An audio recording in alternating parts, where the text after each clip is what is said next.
Every business wants good customer reviews. Every customer wants a good experience. So what happens when both sides click? Or in some cases, when they don't? From Yelp and Entrepreneur Media, this is Behind the Review.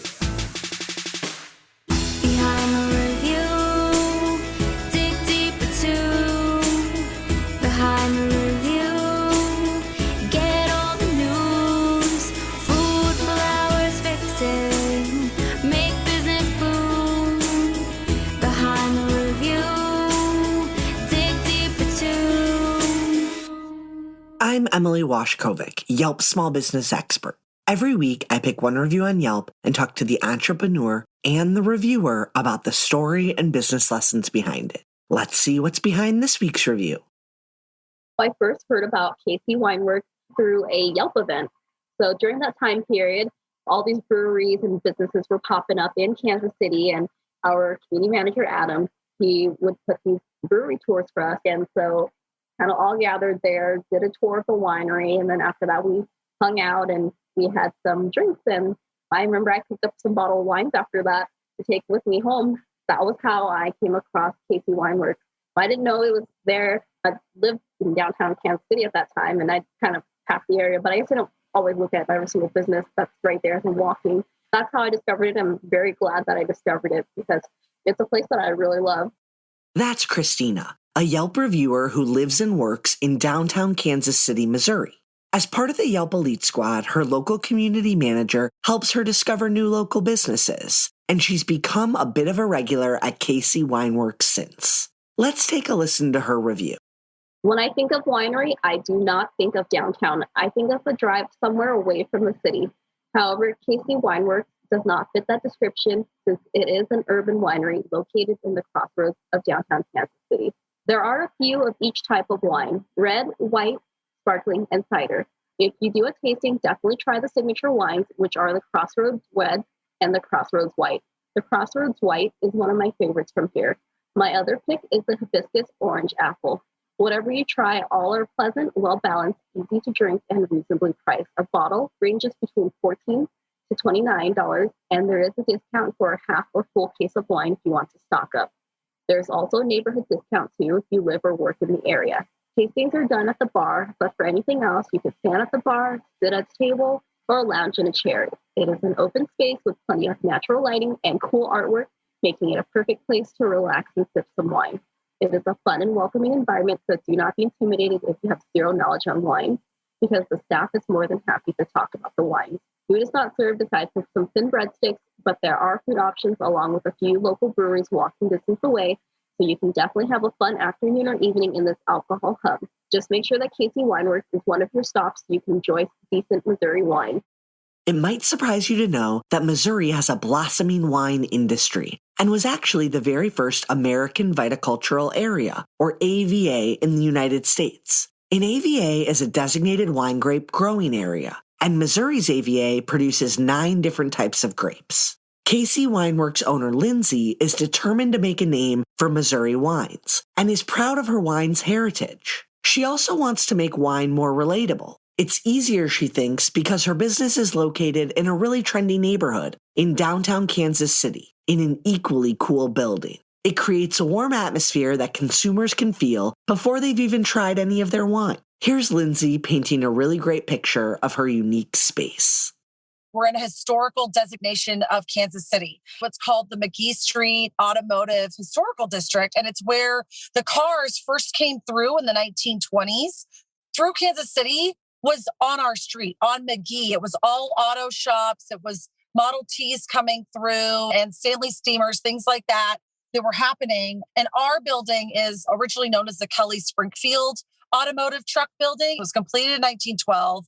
It is a very old industrial vibe. And I love that because when you think of an urban space, like, yes, we want some refined things, but we also kind of like that grit and that history. When you walk in, we have giant ceilings. We're only one full story, but we're open all the way to the top of our ceilings. They don't make timber like that anymore. These are giant cuts of wood that literally existed in the 1900s and are still here today. And so we sacrificed stuffing more people in and upping our occupant load. I mean, obviously that's probably detrimental from a business standpoint, and probably any banker would be like, that's not the best idea. But when you see these rafters on our ceiling, you'll see why we made that call. They're beautiful, they're old, they have stories to tell, and they've seen a lot of stuff. It's a modern urban setting, bright white walls. We have a beautiful mahogany bar with stainless steel on it. It's a custom built bar. That's usually what people see when they first come in. We have a little lounge area as well. Our barrels are up there so they can see into our barrel room, which is a lot of fun. And I'd like to think of it as a warm and welcoming space, because wine can be really intimidating for a lot of people. That warm and welcoming space isn't the only thing that Lindsay uses to break down those traditional images of stuffy wine tastings. She and her husband made sure to make their winery a proud part of the city, something that reflects the heritage of their grapes. Our name is a little different. I think a lot of times when you think of wineries, you think of last names, you think of chateaus and places, but we really wanted something that Kansas City could really embrace as their own. I think a lot of times people dismiss the Missouri region for making good wine. Coming from our roots in the Pacific Northwest, we really wanted to bring that style, which we didn't see being shown in Missouri, and show people that Missouri wine is multifaceted. It's not just sweet wine. It's not just fruit wine. And not that that's a bad thing. Those are all very good things. But to be just another one of those was not where we wanted to go. I think unlike beer or spirits, there's this pretentious wall that for whatever reason has been built, and we're about breaking those barriers. We want to be approachable. If you know nothing about wine and you want to keep it that way, you're just there to drink the alcohol, have a wine slushie, hang out, we can meet you at that level. So when people come in, we don't just automatically say, where are you in your wine experience? We're like, hey, how's it going? What have you guys been doing? What brought you in today? When I look back at my wine journey, growing up in Oregon, visiting Napa, Sonoma, there were times that those barriers were just up. And I thought to myself, man, if I was ever on the other side, I wouldn't want that for someone coming in. I want people to feel comfortable, no matter who they are, no matter where they are, no matter what they look like, what they feel like. I just want them to feel welcome. With all the information that's out there, a lot of us like to feel confident in what we're doing. And so having already convinced yourself that you're going to go in and then to be shut down by that person behind the bar, the tasting room, no one wants that. And I think, unfortunately, that's just been an experience that people have had happen. So we really want to focus on not doing that. Lindsay and her husband had typical 9-to-5 corporate jobs before taking the plunge into winemaking. Her extensive background in hospitality, including a stint with the Marriott hotel chain, taught her how to approach her business from the customer's perspective and create a place where locals just want to hang out. KC Wineworks isn't a massive distributor, so you won't be finding their bottles in your local grocery store. They're still very homegrown, so with a limited wine selection, Lindsay's got to rely on her friendly staff and great atmosphere to keep people coming back. These are not just customers. These aren't just a number. These are people. I think what the pandemic also taught us is you can get wine from anywhere. That's not why people are coming in. People are coming in for the experience. People are coming in for the interaction with the staff. At the end of the day, we're all a little vain. We like to talk about ourselves. And we also like when the focus is on ourselves. And in wine, that doesn't happen very often, I've noticed with a lot of places. So we strive to really make it about that individual. Since our wines are pretty small and we have roughly the same varietals, there's not a lot of variance in that. For example, we're surrounded by beer. We are in, I think the media calls it Brewer's Alley, but I think there might be close to 10 breweries, 2 distilleries, 1 winery, Partridge in a Pear Tree, it's a lot. I think since we don't have that variance that people come to expect with beer, the variance happens in that besides our varietals changing years, it becomes a situation where our people get to interact with our staff. That attention to the customer works. They have a loyal following of repeat clients like Kristina. And that sort of loyalty stems from hiring a staff that not only knows about wine, but knows how to work with people who don't. Kristina explains what it is about KC Wineworks that makes it approachable for a wine novice. So I am not a wine connoisseur at all. I love alcohol, but I am not a wine connoisseur. You can tell me a wine is this or that, but I'm not going to off the top of my head be like, oh, this is how it's supposed to taste, or this is dry or not. I don't know those things. And so I had a tasting, I enjoy it. But then after that, I kind of forget. And then I'll go and I'll do a tasting again. And every time I went, whoever was working there, they explained it. Still asked, like, what kind of wine do you like? And after that, during the tasting, they explained everything very well. We'll be right back.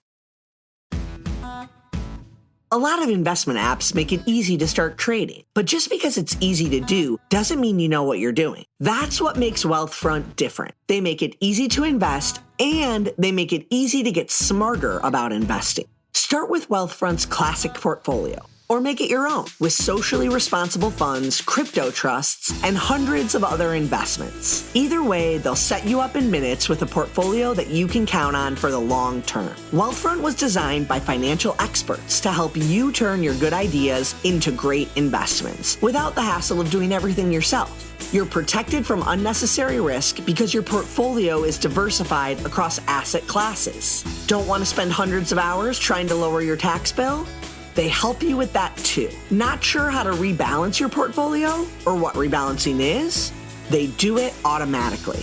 Wealthfront is trusted with over $27 billion in assets, helping nearly 500,000 people build their wealth. To start building your wealth and get your first $5,000 managed for free for life, go to wealthfront.com/behind the review. That's WEALTHRONT.com/behind the review to start building your wealth. That's wealthfront.com/behind the review to get started today. And we're back. Of course, we recommend every small business claim and use their Yelp page and the free marketing tools that come with it. But as Lindsay points out, it's equally important as a small business owner to also own your social media strategy and use it to let people know who you are. I think it is really about having that presence online. That is the one place that we can control our narrative, because obviously there are going to be things that are either beyond our control, or someone's going to have a different perception of the service that we provided than what we think that we're providing. But the one place that we can control all of that is through social media outlets. Reviewers leave feedback for a number of reasons. Most often, they just want to help business owners improve, either a product, service, or both. You can't fix it if you don't know it's broken. And reviewers can help you keep a pulse on your staff, your service, and your products. All reviewers have their own motivations for sharing their experiences with the business. And for Kristina, she uses her Yelp reviews as a digital keepsake to help her track where she's been. If it's a place that doesn't have a whole lot of reviews, I definitely want to write a review for it, because that's how businesses get feedback. And that's how it gets other people to go there as well. So those are kind of the factors for me when I write a review. I love taking food photos. My phone is more food photos than like actual photos of me or other people. I'd say 90% food. So I like taking pictures of food so I can remember what I've had. And then honestly, posting it on Yelp is the best way for me to remember, because then I can look up a place, or I can scroll through my photos if I don't remember where I've had it. And that's how it triggers my memory. Every business dreams of being perfect in the eyes of every consumer and having a Yelp page filled with 5-star reviews. But studies actually show that customers don't fully trust Yelp pages that only have glowing reviews. They like to see businesses with critical reviews so they can come to their own conclusions. And as a business owner, marketer, or manager, you have an opportunity to respond to critical reviews in a way that shows your customer service practices. That doesn't mean those critical reviews don't sting a little bit, though. There's no sugarcoating it. I mean, I know I've heard people like, oh, we always put a positive spin, but at the end of the day, it just sucks. Nobody likes to see that. And especially when it's you, it'd be different. If somebody wanted to write a review on a major conglomerate, when it wasn't my company, I'd be like, all right, whatever, we got a bad review. Maybe I'd read it for fun and laugh about it. But when it's you and it's something that you built and you know the sacrifices that you've made, it cuts, it hurts. I know they're trying to give us feedback. I don't know that a 1-star Yelp review is the best way to give that feedback. But if that's the way that they feel they can communicate with us, then that's just what we have to do. Honestly, I'm grateful for the reviewer that you picked, because what she does, I love reviewers like that. The who, what, where, when, whys perfect. It doesn't matter if it's a 1-star, 2-star, 3-star, 4-star, 10-star. Those are the ones that I like to read. What can I expect? How was your experience? How were you treated? How much is it going to cost? How long did it take? Perfect. I love a full picture. I think at the end of the day, if I had to sum it up, it's a love-hate relationship with reviews. You do want that. This is your baby. This is what you have given up that steady paycheck for, and 9 to 5, Monday through Friday, and what that construct for to live this dream. You want everyone to share your passion with these people, to say, I do want you to have a 5-star experience.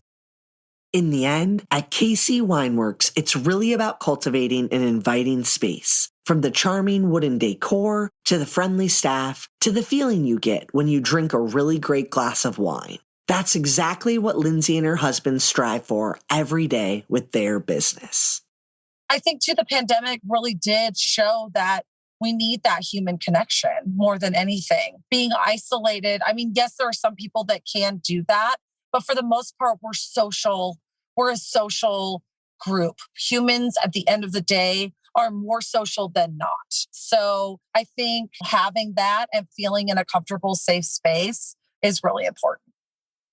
And that concludes our episode. Be sure to subscribe so you get new episodes every Thursday. I hope you enjoyed it and were able to take a thing or two away to implement in your own life. Whether it's a new idea that you can bring back to your business or a fresh perspective on how to be a positive influence as a consumer, we share these stories to inspire and create more meaningful connections in your local community. For more information about today's business or to connect with me, check out the show notes. Behind the review, dig deeper too. Behind the review, get all the news. Food, flowers, fixing, make business boom.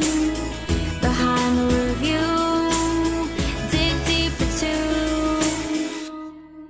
This episode featured conversations with Lindsay Clausen, one of the owners of KC Wineworks, as well as Kristina T., a Yelp elite living in Kansas City. Special thanks to Holly Hanchy, who helped write this episode. To learn more about the episode, check out the episode blog post. And don't forget to subscribe so you get an alert each Thursday when a new episode comes out. To claim your own Yelp business page and start engaging with consumers, visit business.yelp.com.